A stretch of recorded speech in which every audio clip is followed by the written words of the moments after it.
বন্ধুরা, এই যে রান্না বাড়ি করবার নিগে আরম্ভ করে দিছি। এই যে দেখুন, আজকে বানাইলাম এই যে বুট বানাইছি, ঘুগনি বানাইছি, এই যে গুড় দিয়ে আলু দিয়ে বানাইছি। তারপরে এই যে রুটি বাস্তাইছি আজকে।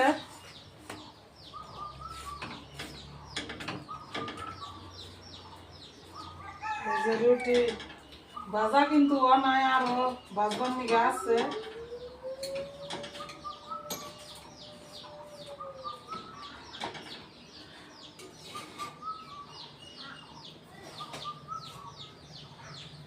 এই যে এডি কিন্তু বাঁধছি, এই যে এডি বাঁধছি, আর এই যে এডি ভাজবার নিগে আছে।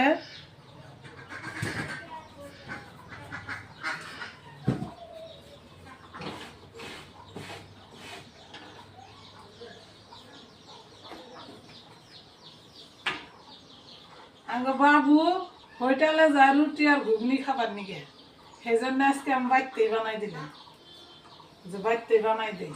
আমার ঘুগনি কিন্তু এই যে হয়ে গেছে গা, এখন খালি খান রাখবো, এখন খাবার নিগে দিব। রুটি ভাজা হয়ে গেল পরে আর কয়টা আছে, 4টা মান আছে, এটি ভাইজা নয়। আমি গো কার কার খাবার মন ধরে রুটি আর ঘুগনি দিয়ে,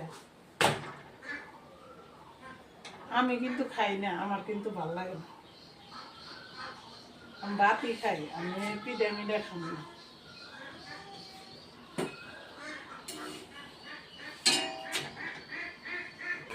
উপরে কিন্তু মোটর জুড়ছে, মোটরের শব্দ। আমরা বাবা হারেন যে কি এর শব্দ।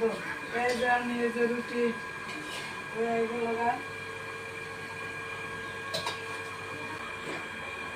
এই যে এখন খাবার দিব বাবুরে, থুইলাম এনে।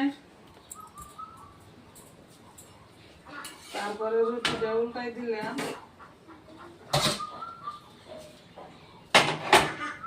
হারাহারি তেমনই। গ্যাসের মধ্যে তো আইসা লইলি পিঠা ভাজা ভালো, গ্যাসের মধ্যে রুটি ভাজা তো ভালো না। এখন আর কি করবো, আইসাল তো আর নাই, যে বাইরে যান না, সেই জন্য ঘরের মধ্যে গ্যাসের মধ্যে বানাইতেছি।